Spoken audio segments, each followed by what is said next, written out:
and endorsed South Africa as a candidate to lead the AU Commission when the former Foreign Minister and Minister for Health, Nkosazana Dlamini Zuma, was elected AU Chair. We see this as a very important responsibility, and in particular, we think since South Africa has been playing some part in an endeavor to try and resolve some of the challenges and the crises that have manifested on the continent. South Africa has invested significantly towards what it calls the resolution of military crisis on the continent. And as a South African Peace Initiative, we welcome that. But it has a flip side to it, and that's where the kind of some other unintended perspectives come in. When South Africa, and in this instance we're referring to democratic South Africa, when it seeks to engage on the continent, it might come across that it is a new hegemon on the continent, but we would rather want to say it differently. Our argument is that South African capital, which has not significantly transformed itself, even 18 years into the democracy, is a beneficiary of the democratization process in South Africa. We think the South African government and the democratic forces in South Africa must of course they're doing that now, but they must entrench a particular value system even into the realm of business and South African capital, so to speak. So the South African capital, in whatever way it seeks to engage on the continent, does not come across as an agent of the reproduction of the apartheid values, the apartheid ways of doing things, and etc., etc. And that there's a potential for that to happen. And therefore, we had sponsored in the ANC policy conference recently a view that says South African government must consider certain regulations and punitive actions that would streamline South African capital's engagement on the continent. So South Africa has these two aspects to it. One, as you said, Mandela's legacy, fighting imperialism, a certain kind of very brutal colonialism that of course has existed in Africa, and also the fact that it is the most developed capital in Africa today, and therefore the risks of that capital also being, like all capital, predatory with respect to its neighbors and the larger African continent. But coming specifically to, for instance, the African Union's response to what has happened. In Libya, the African Union did not want a NATO intervention. In fact, it wanted peaceful negotiations between the Benghazi-led groupings and Gaddafi. It went to mediate. Actually, NATO turned it down and said, we are not going to allow this to happen. We'll take military action. When African Union wanted in Somali intervention from outside, that was not accepted. That they really said, no, that's not something for us to do anything about. Then again, we had the Côte d'Ivoire, France really intervening militarily and to intervene in what was an electoral dispute at that point. So the question is, already military interventions from outside are taking place in Africa and seems to be increasing. More failed states are coming into being. So more and more Africa seems to become destroyed states which are failing on one hand, and these resources are being grabbed by outside forces. So what should be the role of African Union at this stage, and what should be South Africa's role in this context? One, the transformation of the continental body from the Organization of African Unity, which we want to argue had a component of being progressive in it, because among other things, it argued for the cause for national liberation. Now, in a post-decolonized continent, there are new challenges that have emerged. But we want to argue, is the AU a better organization in the way in which it is structured now? So the role of the African Union is contradictory to the extent that it seeks to organize itself similarly to the European Union. And the challenges between Europe and the African continent are totally different. And speaking particularly about what the AU had wanted to do in respect of the Libyan crisis, I mean, we can make the point here that the AU led by South Africa and the President of South Africa had wanted to intervene and actually facilitate the continent's engagement around that matter 7 days before the Security Council passed the resolution.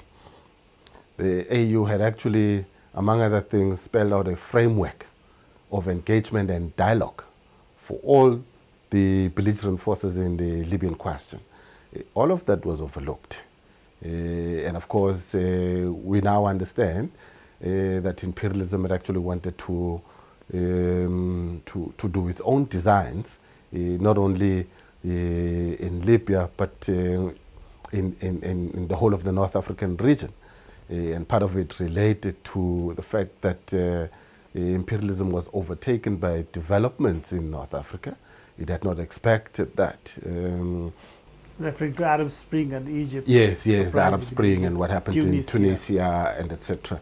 So the role of the African Union is important in terms of the continent itself, and we want to argue that the leaders of the countries of Africa have to assert themselves more forcefully. And they should do that. But again, it has to do with the extent to which imperialism undermines the African continent and African countries through a whole range of interventions. If you look at West Africa, for example, the West African countries don't really have fiscal policy instruments in their hands. France basically determines foreign policy in that part of the land. They've got a currency called the CFA, but for all intents and purposes, it's pegged to France's fiscal policy measures. But what we have seen in the last period is the increase in the intra-imperialist rivalries, with the entry of more forcefully of China on the African continent and etc. The bogey of the dragon eating up the continent is now and again even it's flagged. But France continues to hold on to West Africa using the fact that language, culture, and all of these things are the connectors between much of West Africa, which is Francophone, and France itself. Chris, do you think the fact that ex-colonial powers, still semi-colonial powers in effect, have not really owned up to the responsibility of colonialism in Africa, which has been particularly brutal? Right now, the Kikiu Mau Mau rebellion is being discussed in the courts in London. And similarly, Algeria has always raised the issue about the kind of atrocities the French committed against the Algerian liberation movement and against the Algerian people. Similarly, in other parts of Africa. Do you think the fact that colonial powers have really never owned up to their the record of really torture, killings, mass murders, that all this contributes to their ability still to legitimize their influence on the African continent? Really, I mean, I think that's the one reason that imperialism continues to engage the continent, because one of the things that it seeks to do is to make us forget history. It wants to create the impression that in a post-colonial Africa, it has good intentions. However, good interpretation of history will give you a different set of understandings. For example, in the Libyan case, one cannot forget the fact that Italy, France, and Britain had wanted to carve out that country into 3 different components. And in the post-Gaddafi era, that matter is coming up, including the using of the old colonial flag. It's important to know these things. It's important to factor in the issue of the history of the people The Americans, for example, had waged war in the Mediterranean region as early as the 1800s. In fact, one of their war songs is about the Bay of Tripoli. There's a song they sing in the US military that raises the issue of Tripoli and when they ran over Tripoli. And guess what? Tripoli is the capital of Libya.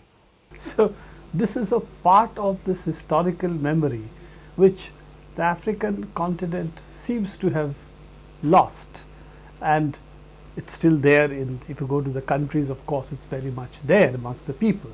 But in public narrative, public discourse, this seems to have disappeared. So what do you think the peace on solidarity movements, different kind of progressive movements can do in order to create that history back? If you take the situation in Mali today, where the Tuareg and those extremists are basically trying to, among other things, reverse history by attacking very important historical sites such as Timbuktu. You know, I don't have the words to describe it, but it's part of wanting to undermine that historical base. I mean, Timbuktu represents a particular civilization for the African continent. Very key, very important in the way in which it created the being that is the African person. And we must, among other things, bring these things into a set of issues upon which we can then mobilize people into an activism, and therefore you would understand why our entry point, among other things, as a peace and solidarity movement is to oppose imperialism. And our active engagement in an anti-imperialist, anti-monopoly, anti-capitalist platform basically envelopes all of these aspects so that we create a real, genuine mutual coexistence between the peoples across the world. Slavery, for example, meant that African peoples were taken to the Americas. So there is a connector between ourselves and the Americas. In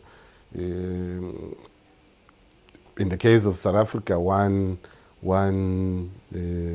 southern part of the African continent has a huge component of people taken from India and the Asian continent. And they became an appendage of colonialism and apartheid in South Africa. So when the tricameral parliament was created, so that they leave out African peoples, part of it was essentially to do that. So for us, it's all of these things together so that we are able to realize the humanism that is in us, but also expose imperialism's paradigm of this new endeavor to seek to appropriate humanitarianism. So when they use the term humanitarianism in their war propaganda, part of it is to basically appropriate and steal the term and take off all of the progressive elements that are contained in the conceptualization of the term itself, humanism and humanitarianism. So we must engage around those things, bring them back, make them have meaning, make them connect to ordinary people's lives, and contribute to a sustainable, equal, and more mutually reinforcing human existence. Last question, Chris. The fact that South Africa itself has taken to partially neoliberal economic policies, does it not weaken this kind of struggles? Well, and that's the reason why some of us are over and above being members of the South African Peace Initiative, are members of the South African Communist Party, so that we can make a contribution to ensure that South Africa's transition